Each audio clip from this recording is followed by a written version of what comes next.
Good evening, good afternoon, good morning, wherever you are watching from. My name is Lorena Dunker.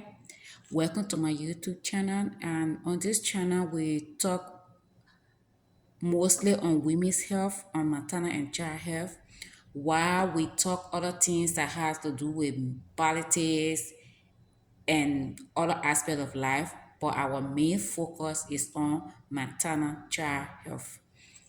And this evening, I'm so saddened by the story I read on Facebook, and that got me running here to do this video.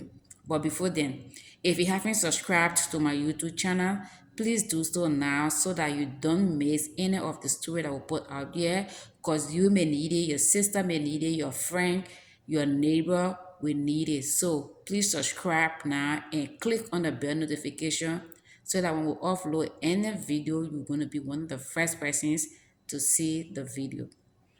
Now, back to the story.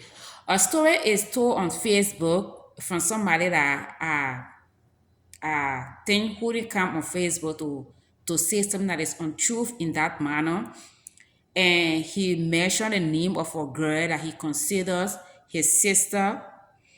And this girl called him last evening about 6:30 p.m. Liberian time. And that's going to be like about 11:30 p.m. Central Time in the U.S. And this girl called him, according to him, she was in so much pain, he could tell from her voice. And she said she was in labor for childbirth.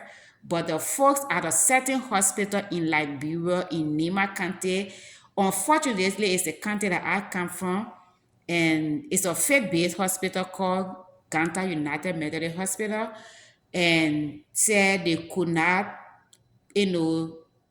deliver or assist her in delivery unless she pay the amount of 10,000 Liberian dollars, which is about 54 US dollars. So in my mind, I don't know why in this world a professional, be it a nurse or midwife or physician assistant or doctor or anybody in the healthcare field will demand a patient or the patient relative putting down money before they can attend to the patient. It is very unprofessional. It is very unethical. Very, very, very, very. I mean, that's a factor of neglect. That's a factor of neglect. So, according to the fellow, he immediately sent her the money through what is called mobile money, or something we call cash app here. And then apparently they paid the money, and then he said later on around 10 something that same night, which going to be like somewhere this morning at our end, he called. Was it last night he called? And then the sister of this girl and her mother answered, and they said she had given birth to a bouncing baby boy, but she was still in the theater. So he didn't get to hear from them again, and then he fell asleep. Somewhere around 2 a.m. their time, which will be somewhere around 7 a.m. Central Time in the U.S., he missed a call from her number. He was sleeping by then. So as soon as he woke up this morning, he called. All he could hear was crying in the background. This girl, someone announced to him that she was dead. So this is very, very, it's disgusting. It's very, very disgusting. So I thought to just make this video to talk to fellow health workers on this issue. You see, the issue of maternal mortality in Liberia or globally is something that most of those deaths are preventable. Yes, they are. Most of those deaths are preventable, because if you look at the cause or the causes of maternal death, you get to also know that some of those causes are things that you can work around in order to have a better outcome for the mother and the child. Let's say, for example, the cause of hemorrhage. And most of the time, the hemorrhage that causes maternal death is a postpartum hemorrhage. So And it's one of the contributing factors to maternal death globally, and to in Liberia is contribute to about 34% of the death of the maternal death in Liberia. So if you see a patient that come to you, whether you have history of this patient or not, you should put into your mind that one of the causes, the leading causes of maternal death in Liberia is postpartum hemorrhage. And so therefore, you should set up your delivery room or for that patient or for any patient ready to combat hemorrhage just in case she starts to bleed. I understand that most of the time it's not immediate. Maybe if you transfer the patient on the postpartum ward, it starts. But if you actually compress the uterus, if you actually clean everything within the woman, you make sure there is nothing left within the uterus contracted and become firm, is sudden, is for you to have a postpartum hemorrhage after you have done all those things. So, but if the woman gives birth and you didn't have take all the time to make sure the uterus gets and contracts and gets firm, and you just transfer to the postpartum ward, there will always be a gush of blood coming out, and the woman will start to bleed. And maybe by the time she call you, like in our hospitals, there is no need to call line that the patient can call, and quickly you come. There's no need the telephone on bed or at the bedside, so the patient have to call you, like literally call you, madam, this. So if her voice cannot reach you where you are, or if there is no one back that she can send, I mean, she could bleed to death, or she could bleed by the time you come to take her to where to the place to give her care. It might be late. So from this background, it is understood that most maternal deaths are preventable.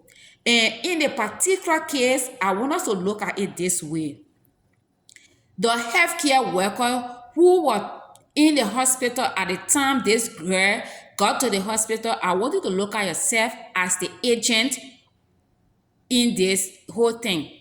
Agent, I mean that you have the power, you have the privilege. You are seated at a place of decision making. And I want us to look at this girl as a target. She's not a target because you targeted her. She's a target of system. She's a target of opportunity. She's a target of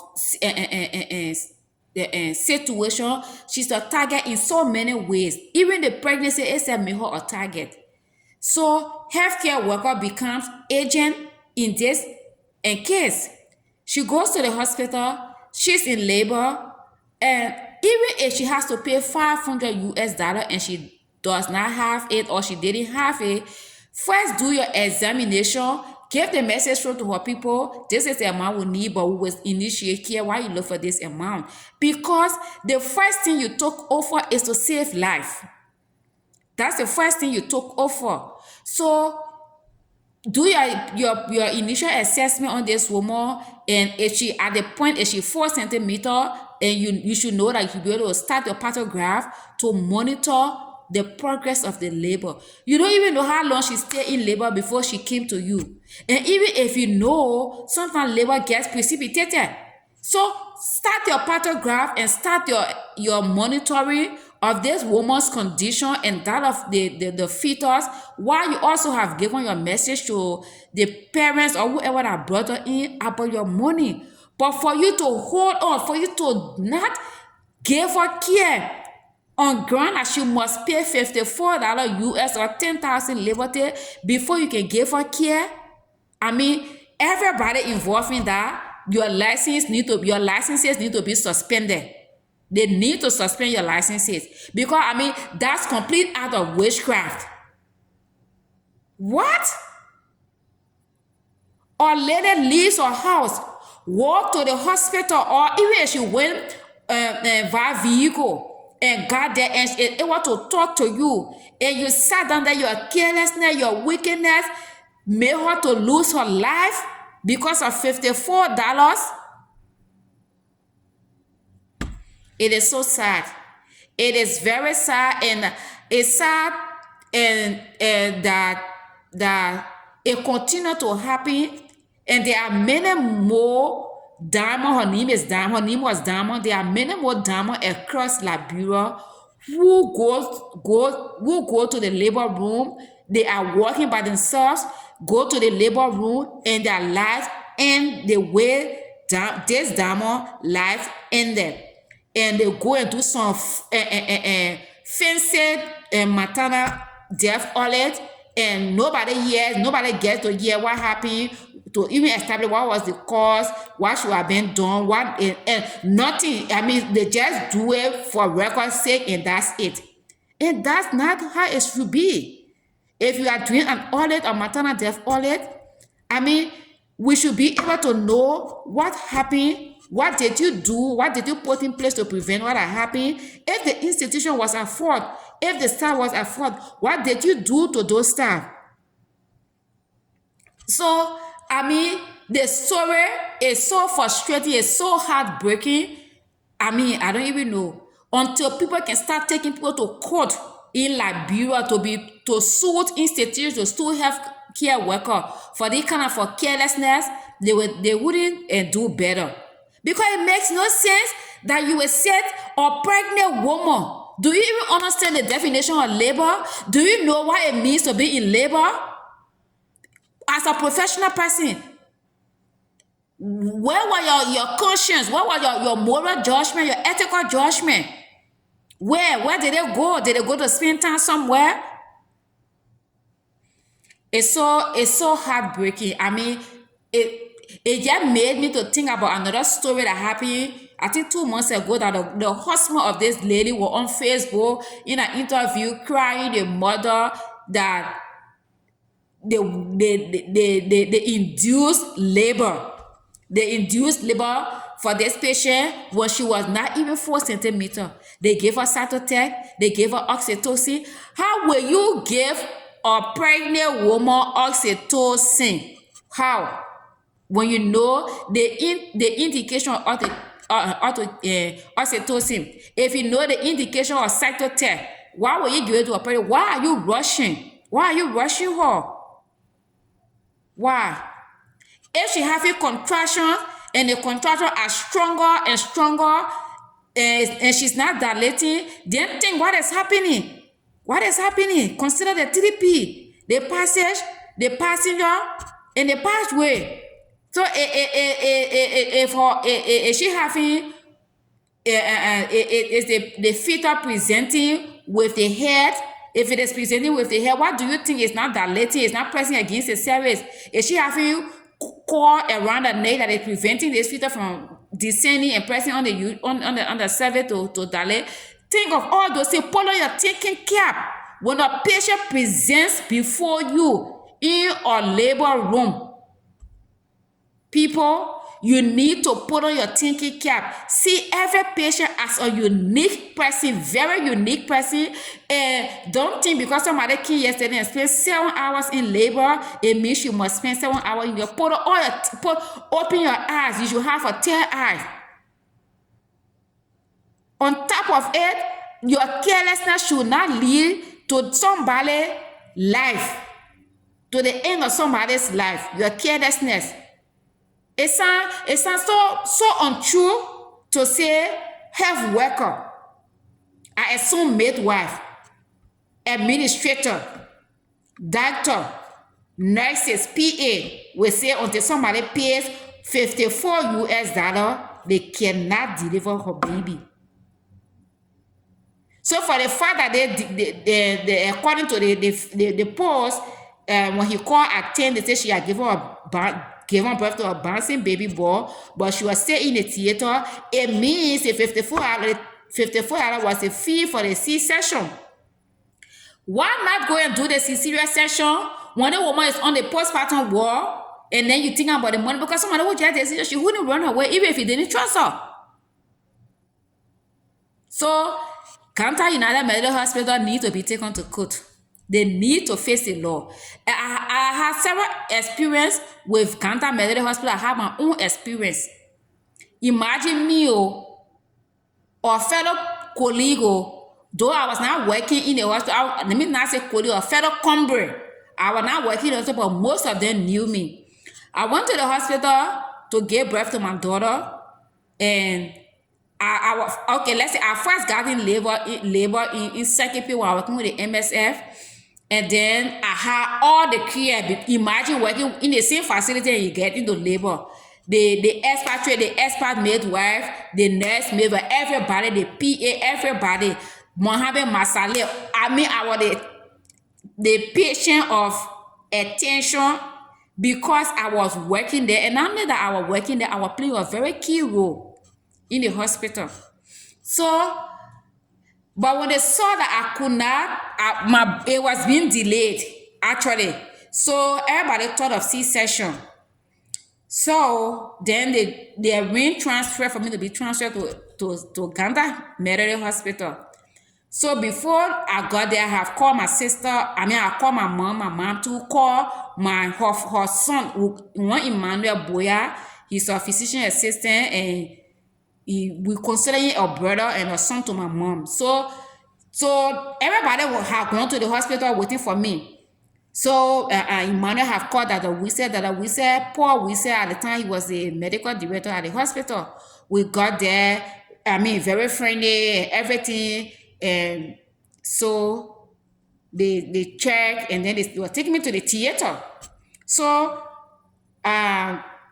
if you know the Maryland hospital, right, the door that you open when you're coming from the wall, there's a place like a park, like, with beautiful flower and stuff right to that door. And then I said, I'm feeling that the baby is coming down. So one of the staff for the hospital, from Medical Hospital, said, you just being scary. We will take out the baby. I said, no, I'm not being scary. I think taking out the baby is the option. If that's the only thing, that would be the best thing. But I really feel it different. I feel like the baby is coming down. So that we said, okay, let's do a quick check and see. And then they check, and when they check and say, oh yeah, she's true, she further dilated. So they took me back in the labor room, and then I gave birth to my daughter. When I gave birth to my daughter, and then I was normal, nothing was wrong with me when I got there. So I carried my OB card that I had postpartum hemorrhage with my first child. That was my second child. So it was established on my card. And then so I kind of passed out. So I wouldn't remember whether they rub my uterus, for it to contract, whether for it to get firm and those things. I wouldn't see it because I remember I gave birth, and then I was telling my mom, like, oh, I have money in the bag, because, so I was telling my mom things that what they needed to go to get, for me in time in the morning. So, but then the next thing I know, I passed out. So then I came through, later then, like around 7 in the morning or so, then that wizard came and said, how do you feel, Lavina? I said, I think I'm much better. And then he said, we're just going to keep you in this room so that you are closely monitored, and then when we are satisfied, we can transfer you, on the general postpartum ward. So I said, okay, and that was really good to me, although along the line, me die, I said I had some rough relationship, but he was really, really good to me. And I think that how you should treat your comrade, whether junior comrade or senior or whatever, I think you should treat every patient in that for that matter, but people that you should give them some respect. So that left. And then this nurse came on duty, according to she was nurse maid, when she came on duty, I was dozing to sleep, and I had bled, the how you call it, the mattress, the sheet was soiled with blood. The lady slapped me. Real hard slap. And I woke up. I'm like, what happened? She said, she started blasting at me. Ganta United Methodist Hospital. I said, but why did he slapping like that? She said, your blood all over the stuff. I said, what? So how is it my business that your colleagues who you took over from didn't put a part here to prevent the blood from spraying on the sheet? How is it my business? When it is established that I suffer from postpartum hemorrhage during my first and baby, and there's my second baby. Still, it couldn't click to a man that maybe this person is informed. Whether even if I'm not a professional, I'm not a health worker, but at least my explanation could to bring things to her mom. She didn't even care. She will argue with me, talking this, blah, blah, blah. So they lived Comfort, Newville. She was a midwife, and we all used to work together before in MSF and CH in second PA, but she had left and gone back to Methodist, and she came and she said, "What happened, Lorena?" I asked me to her. So she heard the woman. She said, "I'm coming." She heard the lady here in the car outside. I don't know what she said there, but then the both of them came. And then the lady, "Oh, I'm sorry." And then, so I said, "You behave very unethical. Let's say I know, say, comfort her, explain to you that, oh, she this person. But even if I was nobody, the fact that I am a patient admitted in this hospital, I am contributing to your salary. Even if I was going to come here free and don't pay a dime, I am committed to your care. You must take care of me with everything you are." I got ready to. I talked to her. Good, she ready to. Sorry, and she was older, but sorry, my daughter. Until my mom came in, and my mom asked me what happened. I explained it. My mom too first time for the way I was talking. My mom said, sorry. My mom said, "Let me clean it." I said, "No, mama, you're not going to clean it. She's going to clean it, and no aide will clean it beside you. If you don't clean it, I will put it to the whistle." So because she called an aide to come change the thing, I said, "No, you will do it. You will do it." The first thing you saw they bleeding, you should. I said, "Oh, you ain't no big concern. Can't see what happened, this and that." You didn't even care. I said, "So you think why I did what they say? Got the Avila on my hand for eventuality." I said, "Your senses not working." So that how she apologized because I says comfort and my mom, I left it. So that I'm trying to say, and another experience was with a patient called one Christiana in second PA. We refer her to second PA, MS again, and they did C-section on her, and they left a scissor and clamp in her. No, a clamp and a gauze in that patient. But her abdomen keep extending because there was a foreign particle there, and she kept bleeding. So her sister-in-law, Ma Roslyn, I said, "Ma Roslyn, I don't think mommy is healing because her common is mommy." I said, "I don't think mommy is healing. Something is not right." She said, "Yeah." Say to myself, "Been thinking, but I can't tell what happening." So I said, "Do you want to suggest that they open up and see?" She said, "Oh," so we told the girl, she said that too much pain. I said, "Mommy, that would be the best thing." And for truth, as I thought, when they opened up, the stupid claim and the stupid girls they left in my friend, because she myself got a niche, my friend, were in that girl. Again, they apologize. So Methodist Hospital is known for carelessness. They need to take them to court for any the level of promising young person who is being talked about in such a amazing manner on Facebook. They are known for carelessness. So I just gave you 3 stories where I know of, beside the one time I just explained. That is complete foolishness to say you wouldn't cater to a patient, you wouldn't do a cesarean session until a certain amount is paid. That complete stupidness, I mean, that unethical, unprofessional, that witchcraft at its higher peak. Now they pay the $54. The girl is dead. What do you stand to benefit? How do you even close your chat? What do you say? What does your pathograph tells you? What did it tell you about this patient? Did you even establish one? We talk about the government. The government doesn't care for its citizen. You yourself, do you care for your patient? You don't even care for your patient. You think just to wear the fancy marching and sandals or sneakers or slipper to go to work is all about it? No, it's not all about it. If you are in a profession or care, see yourself as an agent, and you have target, not because you targeted them, because the system, the situation, everything for them are being targeted. So imagine the time when you were in labor, how you wanted to be cared for. Imagine if you are man, when your wife, your sister were in labor, how you wish you had been catered to. Imagine that time, and use your situation as an agent to do better when people are target of a situation and you become the agent and you need to give them care. What you did is very wrong, it's evil, it's unethical, it's unprofessional, and I'm going to connect with her so that we can take this case. I have been talking to a friend called Ruth. She's a nurse midwife, Ruth Roberts, for us to do this project. And I already have my NGO running into women's health. I have told her I wanted to incorporate this into it. I'm going to take this up because imagine we are in September. It's not even the 15th year. I can name more than 9 cases of maternal death that have happened across Liberia. It all boils down on neglect of the health worker. When I know that some maternal deaths are actually preventable, the one that happened, it was really, really preventable. If you are established your pathograph and you see that the patient, she's contracting, she's doing everything, according to the way I explained, she was crying, you could feel the pain from her voice. Then she's not dilating, or there's no indecent is not taking place. What you do, if you want to do C-section, do the C-section at once. The money business come later. It shouldn't be the first thing. So I was trying to take this time to appeal to my fellow comrades, midwives, PAs, nurses. We sign up for the job that has to do with saving life. We know in Liberia the money is not much in this profession.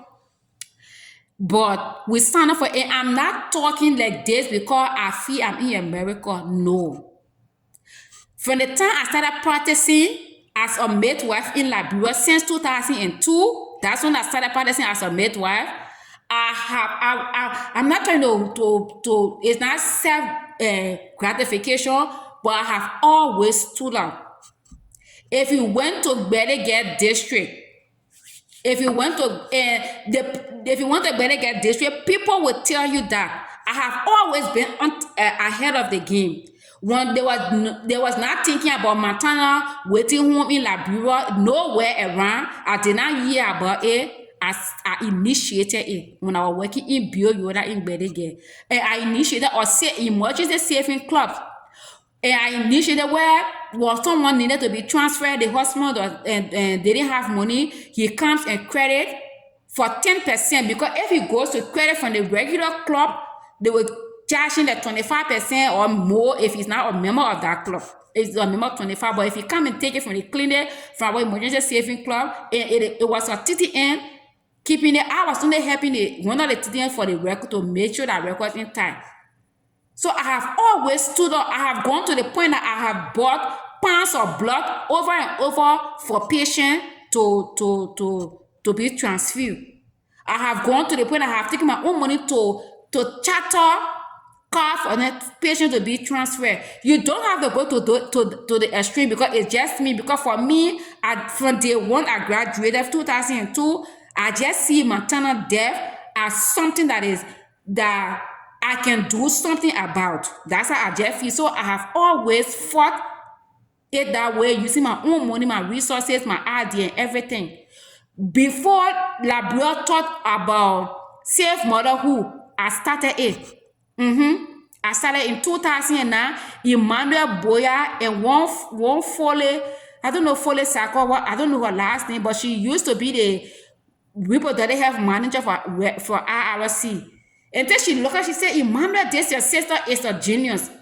Imagine we are thinking about launching safe motherhood few months from now, like next year. And then she had already started at this clinic level.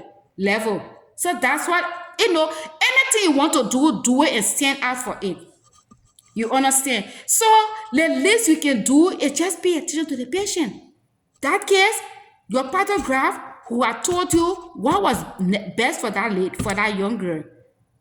Because if you end up in the theater, it means maybe you had a pathograph that told you that she was not dilated, and so you knew there was a problem. But then instead of taking the appropriate action, timely, you hold on to $54. How much is $54? How much is $54? So people, let's learn to do the right thing at every time when nobody is watching. We accuse politicians of not having integrity. Do we have integrity as health workers? Because doing the right thing at the right time is what they call integrity when no one is watching. So if a patient comes to you and there is nobody else on that labor ward but you, the way you talk to the patient, the way you pay attention to the patient need, That's also the right, doing the right thing at the right time. It's so disgusting, and to anything on this earth, that case must be taken off. It shouldn't be, oh, we are sorry. I suffer it. My friend Christina suffer it. Another patient who refer for MSS suffer. I mean, there are a lot of careless people in our hospital, and like when they were one happy after over the years, another happy and nothing happened about it. They just feel complacent. They just feel it's okay. In the first place, you are a faith-based institution. It means you are a religious group of people. The institution, I mean. So why not even respect humanity? Why not respect the dignity of your fellow human? Why? But this is just a discussion I wanted to bring forth, and we will keep talking about this case. I'm going to talk to Ty maybe tonight or tomorrow. We're going to keep talking about this case. We're going to see how far it goes, and we always come to let you know on this channel. So please subscribe to my YouTube channel and like and share. And there are a lot of things that will bring forth to you: entertainment, like I said, maternal and child health, sometimes politics. Yeah, this is a season, but this one is very serious. We are talking about somebody whose life was ended untimely, whose life could have been prevented, but somebody sat down and because of $54 that cannot even buy a good weave, it ended. It can't even buy a good earring. Somebody sat down and somebody's daughter, somebody's girlfriend, the mother to a child that was just born, that child is not going to see her mom. Can you imagine? His mom, rather, because I heard it's a boy. Can you imagine? My mom has an orphanage, and I tell you, we have more than 10 babies before I came to the States. More than 10 people who have died from maternal, let's say 9, because one of them were twins. 9 women who have died from maternal death, and then sometimes I will talk to my mom, I will hear the story, we'll take them. And some of them are big, one of the Grace is in UMU. Because also I was telling her, because I coming staff and female soccer club, because she played full soccer female club, and she in UMU. A lot of them, you understand. So it's so it's frustrating for a child to grow up not knowing who the actual mom is. And the day they know the story, I mean, everybody reacts to things differently. We need to do better. Whoever was involved in that thing, your conscience needs to be telling you something right now. And you even need to just go to a board and say, my friend, say, this is my license. Or if it is a doctor, go to how you call it, medical dental association, and just get your license and say, what I did, it was very wrong. So I suspended myself for some time. Because that's complete foolishness that person did. So when I talk to Ty and we see what we can do, I will give you an update and in this about this case, rather. So let me know what you think in the comment section and what your input. If you have some experience about the same institution or other institution, especially in Liberia, anywhere in West Africa, even in the US, let us know. Let us know what you think.